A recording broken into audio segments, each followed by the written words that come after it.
जन्माला येणारा हा प्रत्येक माणूस समाजाचं काहीतरी देणं लागत असतो आणि हेच वाक्य अभिप्रेत मानून तो समाजासाठी सत्कार्याची कामे करत असतो. समाजातील विविध घटकांचे प्रश्न मिटवण्याचे काम तो सातत्याने करत असतो आणि आपली छाप समाज मनावर पाडत असतो.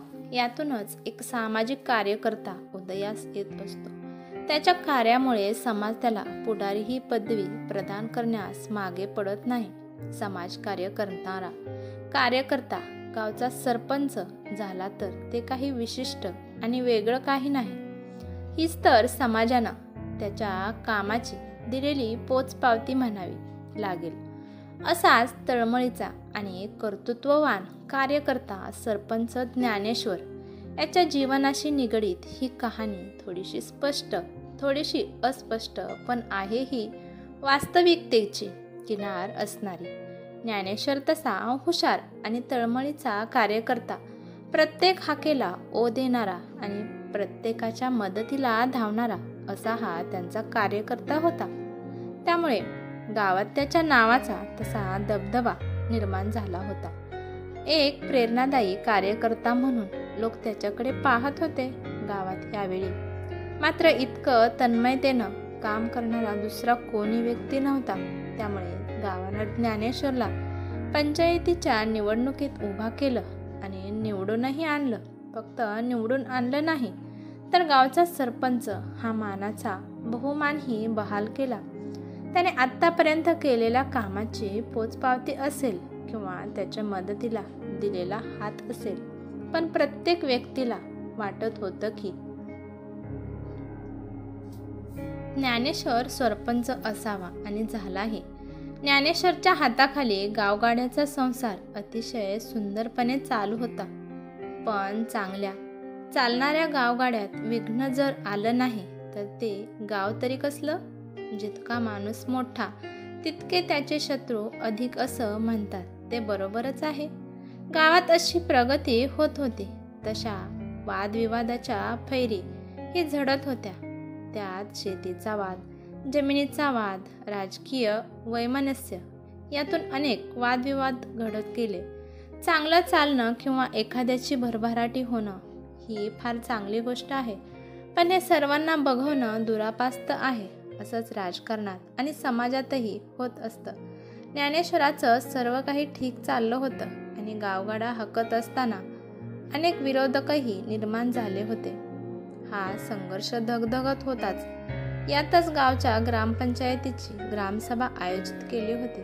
ग्रामसभेच्या कामकाजासाठी गावातील सर्व प्रतिष्ठित मंडळी, गावकरी ग्रामपंचायतीच्या चौकात एकत्र जमले होते. या गर्दीत माणसांची गर्दी होतीच, पण या सर्व माणसांच्या गर्दीत माणुसकीची जाणीव असणारी माणसे फारच कमी होती. याची जाणीव काही क्षणातच होईल याची अपेक्षा कोणीही केली नव्हती. गावच्या रहाटगाडग्यात एखादा सर्वसामान्य माणूस कसा पेंजून जातो याचं उदाहरण इथे पाहावयास मिळालं. ज्या गावानं ज्ञानेश्वरला सरपंच केलं होतं तेच गाव आता ज्ञानेश्वरच्या जीवावर उठलं होतं.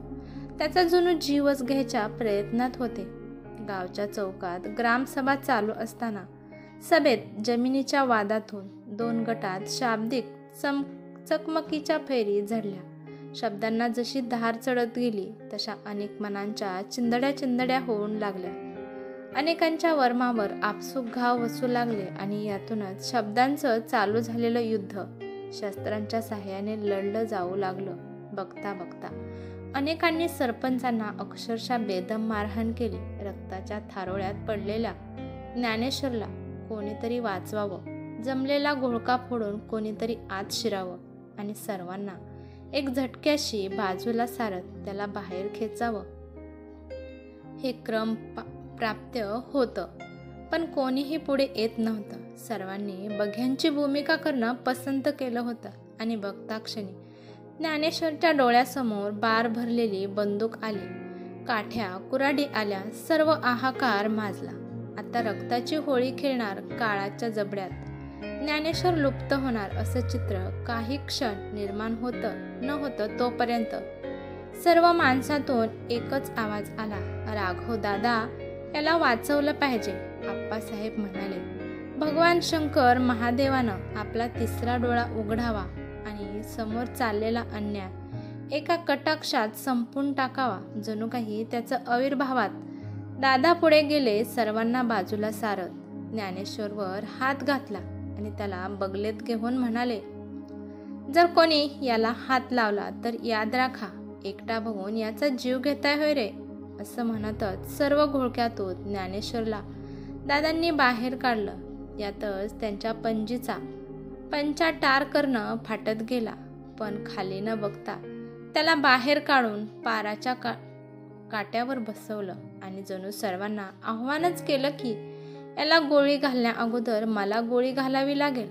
असेल हिम्मत ज्यांच्यात त्यांनी घाला गोळी. यापुढं कोणीही पुढं आलं नाही. दादांच्या शब्दात वजन होतं, केलेलं निस्तरायची ताकद होती, हल्ला परतवून लावण्याची धमक होती. म्हणूनच हा सर्वसामान्य माणूस पुढे गेला. डोक्यावर गांधी टोपी, अंगात 3 बटनाचा शर्ट, कमरेभोवती गुंडाळलेली पांढरी शुभ्र पंजी. साधारण 6 फूट उंची असणारा दादा ठसकेबाज शब्दांचा मारा करणारा तद्वज्ञानी माणूस होता. त्यांच्या शब्दाला किंमत होती आणि म्हणूनच कोणी सुद्धा पुढं आलं नसावं. याला तसाच उचलला, खांद्यावर घेतला आणि थेट त्यांच्या घराच्या दिशेने पावले टाकली. अंगावरील शर्ट रक्ताने लाल भडक झाला होता. शर्टाच्या रंगाबरोबर आजूबाजूच्या वातावरणही रंग बदलला होता. सर्व वातावरण भडक झालं होतं. काहीतरी विपरीत घडणार याची प्रत्येकाच्या मनात हुरहुर लागली होती. चालता चालता दादांनी हाक मारली, ज्ञानेश्वर, ए ज्ञानेश्वरा. ज्ञानेश्वर शांतच होता. डोक्यातून रक्ताच्या धारा वाहत होत्या. शरीरावरील कपड्यांनी लाल रंग परिधान केला होता. झपाझपा पावले टाकत दादा घराच्या दिशेने जात होते. आजूबाजूचे लोक सर्व घटना पाहत होते. काही जण त्यांच्या पावलावर पाऊल टाकत बरोबर जात होते. घराजवळ येताच सर्व लोक जमा झाले. दादांनी त्याला खाली ठेवलं. ज्ञानेश्वराची बायको सखू दारातच उभी होती.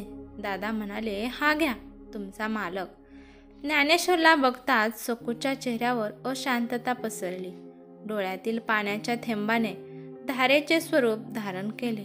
ती त्याच्याकडे बघतच कडाडली. कशाला पाहिजे ते राजकारण, सोडून द्या ते. आणि धाय मोकलून रडू लागली. तिच्या डोळ्यातील पाण्याच्या धारा थांबण्याचे नावच घेईनात. त्यांनी जणू काही वर्षावच केला. आपल्या मालकाची ही अवस्था पाहण्यासारखी नव्हती. रक्तबंबाळ झालेलं शरीर पाहून त्याने केलेलं समाजकारण तिच्या डोळ्यात साठू लागलं. आयुष्यातील महत्त्वाचे क्षण घरासाठी, कुटुंबासाठी न देता ते गावच्या कल्याणासाठी खर्च केले. त्यांचं हे फळ मिळालं असं म्हणतच ती रडू लागली. राजीनामा द्या. रडतच ओरडली. नाही द्यायचा, अजिबात नाही. दादा म्हणाले, कशासाठी द्यायचा राजीनामा? यासाठी? अजिबात नाही. तू काही काळजी करू नकोस. मी आहे ना तुझ्या पाठीशी, काही होत नाही. सखूला धीर आला. डोळ्यातलं पाणी पुसत म्हणाली, आज माझ्या कुंकवाचा धनी वाचवलास. माझं कुंकू वाचवण्यासाठी भावासारखं धावून आलास. माझ्या 4 बहिणींच्या पाठीवर तू माझा 5वा भाऊ झालास. आजपासून तू माझा भाऊ आणि मी तुझी बहीण. आणि त्या क्षणापासून दादा सखूचा खरोखर दादा झाला. ज्ञानेश्वर यातून व्यवस्थित बरा झाला. 2 कुटुंबातील प्रेम वाढले. घरी येणे जाणे होऊ लागले. आता भावाची कमतरता संपली होते. सौभाग्याचं लेणं, कपाळाचं कुंकू ज्याच्या पायी वाचलं आणि भरल्या घराला अवकळा येण्यापासून वाचली ती या दादांमुळंच. आणि नावाचा दादा आता खरोखरीचा दादा झाला होता. रक्षाबंधनाचा दिवस जवळ आला होता. सखू ज्ञानेश्वरला म्हणाली, हो माझं एक काम आहे, कराल का? कोणतं? ज्ञानेश्वर म्हणाला, मला एक चांदीची राखी आणून द्याल का? कशासाठी? ज्ञानेश्वर म्हणाला, दादाला बांधायची आहे. रक्षाबंधनाच्या दिवशी चांदीची राखी घरी आली. रक्षाबंधनाचा दिवस उजाडला व राखीने दादांच्या मनगटावर जागा घेतली. ओवाळणी म्हणून दादांनी बहिणीसाठी साडी घेतली. पण साडी पाहून सखू म्हणाली, मला तुमच्याकडून ओवाळणी नकोय. माझ्या कुंकवाचं रक्षण करून तू मला फार मोठी ओवाळणी दिली आहेस. त्या ओवाळणी एवढी मोठी ओवाळणी या जगात कोठेही मिळणार नाही. एक शब्द कानावर पडताच दोघांच्याही डोळ्यातून आनंदाश्रू वाहू लागले. भाऊ बहिणीच्या नात्याची वीण त्या धाग्याने घट्ट बांधून ठेवली, कधीही न तुटण्यासाठी. असे दिवस जात होते. एक दिवस दादा सखूच्या घरी गेले होते. सायंकाळची वेळ होती. बोलता बोलता सखू म्हणाली, दादा, तुला एक विचारायचं आहे. विचार की माळावरची आमची जमीन तू करशील का? अशीच या वादात पडून आहे. का बरं? कोणीही ऊस बाहेर काढायला वाट देत नाही. दुसरं धान्य केलं तर तेही बाहेर काढता येत नाही. वर्षानुवर्ष वाट नसल्याने जमीन पडून आहे. आम्हाला हे सर्व जमत नाही, तर ती जमीन तू पिकव. आम्हाला त्यातून तू काहीही देऊ नकोस, पण सोन्यासारखी जमीन पडून राहायला नको. दादा म्हणाले, मी करतो ती जमीन, आणि तिसरा हिस्साही तुला देतो. बघू कोण देत नाही वाट. आणि दादांनी जमीन कसली, ऊस लावला. डोलदार ऊस पाहून मन प्रसन्न झाले. ऊसाचं पीक जोमानं आलं. काढणीचे दिवस जवळ येत होते. पीक बाहेर कसं काढायचं हा प्रश्न होता, पण तोही दादाने शिताफीने सोडवला. शेजाऱ्यांच्या मनातील तेढ दूर करून आपला ऊस समजून त्यांना मदत करण्यास सांगितले, आणि ज्यांनी विरोध केला त्यांच्यातून जबरदस्तीने वाट काढून त्यांनाही पद्धतशीर अडवण्याचे प्लॅनिंग केले व ते यशस्वी केले. ऊस बाहेर आला, कारखान्यात पोचला. बिलही जमा झाले. भरघोस उत्पन्न मिळाले. आपल्या खात्यावरील पैसे काढून त्यातील तिसरा हिस्सा दादानं बहिणीला नेऊन दिला, पण ती तो घ्यायला तयार होईना. पण भावाकडून बहिणीला दिलेली भेट स्वीकार कर असं म्हणत तिला तिसरा हिस्सा देऊन टाकला. आता पडलेल्या जमिनीचा प्रश्नही मार्गी लागला होता. गावातील संघर्षही कमी झाला होता. दिवस पुढं जात होते, तसंच वातावरणही बदलत होतं. अशातच एक दिवस सखू आजारी पडल्याचा निरोप दादाजवळ आला. अनेक दवाखाने, डॉक्टर पाहून आले, गुण मात्र काही येत नव्हता. आजार वाढतच जात होता. पैसा अमाप खर्च केला, पण गुण काही केल्या येईना. रक्षाबंधनाचा सण जवळ येत होता. सखू ज्ञानेश्वरला म्हणाली, अहो, बाजारात गेलात की एक चांदीची राखी घेऊन या. पुन्हा जायला मिळेल किंवा न मिळेल. रक्षाबंधनाचा सण जवळ आलाय, घेऊन या हं. ज्ञानेश्वराने होकार दिला. सांगितल्याप्रमाणे बाजारातून राखी खरेदी करून आला. सखूने एकदा तिच्याकडे निरखून पाहिलं. वर्षानुवर्ष ही राखी दादाच्या हातात बांधते, पण यावेळी ती इच्छा पूर्ण होईल का? मनातल्या मनात विचार येऊन गेला. एक दिवस दादांना निरोप आला. सखू कराडच्या सरकारी हॉस्पिटलमध्ये ॲडमिट आहे. 4 दिवस झालं अन्न पाणी खाल्लेलं नाही, डोळे सुद्धा उघडलेले नाहीत. तुम्ही बघून जावा. दादांनी चटकन कपडे बदलले, कराडची एसटी पकडली आणि दवाखाना गाठला. दवाखान्यात सर्व कुटुंब, पै पाहुणे जवळच बसले होते. दादा जवळ जातात सर्वांचे चेहरे करुणामयी नजरेने त्यांच्याकडे पाहू लागल्यासारखे जाणवत होते. सर्वांच्या डोळ्यात पाणी तरळत होते. हुंदका आवरत सांगत होते, 4 दिवस झालं अन्न पाणी नाही, डोळे सुद्धा उघडले नाहीत. काय करावं तेच कळत नाही. सर्वांच्या चेहऱ्यावर एक प्रकारची नीरव शांतता पसरली होती. जणू तिच्या जगण्याची आशाच संपली होती. आणि शेवटचे काही शब्द कानावर पडतील. ती पुन्हा एकदा सर्वांच्याकडे पाहिल. बोलेल याची किंचितही आशा मनात उरली नव्हती. सर्वांकडे एकदा पाहून दादा म्हणाले की काही होत नाही, उठेल ती आता, खाईल थोडंफार, काळजी करू नका. आणि आवाज आला, सखू, ए सखू, काय झालं तुला? उठ, डोळे उघड, थोडं खाऊन घे. दादा म्हणाला, हा आवाज कानावर पडताच सखूने शरीराची हालचाल केली. पापण्यांचे हलकेच हालचाल झाली. पापण्या अलगद हळूवार उघडत सखूने समोर पाहिलं. डोळ्यांच्या भोवती काळी वर्तुळ तयार झाली होती. दादाला पाहताच तिच्या चेहऱ्यावर जशी गुलाबकळी उमलावी तसं हास्य उमललं आणि सर्वांना आश्चर्याचा धक्काच बसला. डोळे उघडताच दादा म्हणाले, उठून बस, थोडं खाऊन घे.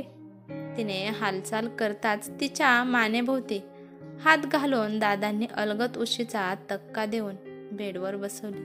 तसा सर्वांच्या जीवात जीव आला. वाळवंटात सूर्याच्या उष्णतेनं एखादं झाड करपत जावं आणि अचानक पाऊस पडावा व त्याला टवटवी यावे, तशी सर्वांच्या चेहऱ्यावर टवटवी निर्माण झाली. दादांनी काय खाणार? फळांचा रस पिणार का असं विचारलं. तिनं होकारार्थी मान डोलवली. दादांनी आपल्या हाताने तिला रस पाजला. चहाबरोबर बिस्किटेही चारली. थोडा पोटात अन्न गेल्यावर सखू बोलू लागली. बोलता बोलता ज्ञानेश्वरला म्हणाली, अहो, ती राखी आहे का इथे? ती द्या ना इकडे. ज्ञानेश्वरने राखी तिच्याकडे दिली. तिच्याकडे एकदा निरखत दादाला म्हणाली, हात पुढं कर. हात पुढं करताच तिने राखी दादाच्या हातावर बांधली. रक्षाबंधनाचा सण जवळ आलाय. परत बांधता येईल न येईल म्हणून आत्ताच बांधते म्हणत तिच्या डोळ्यातून पाण्याच्या धारा वाहू लागल्या. सर्वांनाच गहिवरून आलं. आनंदाश्रू बरोबरच दुःखाचेही अश्रू वाहू लागले. दादा म्हणाले, तुला काही होत नाही. तू व्यवस्थित होऊन घरी येशील. अजून भरपूर दिवस तुला जगायचं आहे. मुलाबाळांसाठी, कुटुंबासाठी, आम्हा सर्वांसाठी. काळजी करू नकोस असं म्हणतात सखू म्हणाली, दादा, तू पहाटे 4 वाजता येशील इकडे? येईल की. कसा येशील? येईन कसाही, पण येईन तुझ्यासाठी. काळजी करू नकोस. पण का? कारण मी 4 वाजेपर्यंतच आहे. बघ, येता येते का? हे शब्द कानावर पडताच दादांच्या हृदयाचे ठोके वाढले. ते म्हणाले, काही होत नाही तुला, मी येतो. सकाळी लवकर तू शांत बस. पाहू सर्वांच्या डोळ्यातून अश्रूंच्या धारा वाहू लागल्या. आनंदावर विरजण पडले. बोलण्यातूनही सखूने सर्वांना अबोल केले. प्रश्नचिन्ह नजरेने पुन्हा सर्वजण एकमेकांकडे पाहत उभे राहिले. तेथील सर्व आवरून दादा रात्री उशिरापर्यंत घरी परतले व झोपले.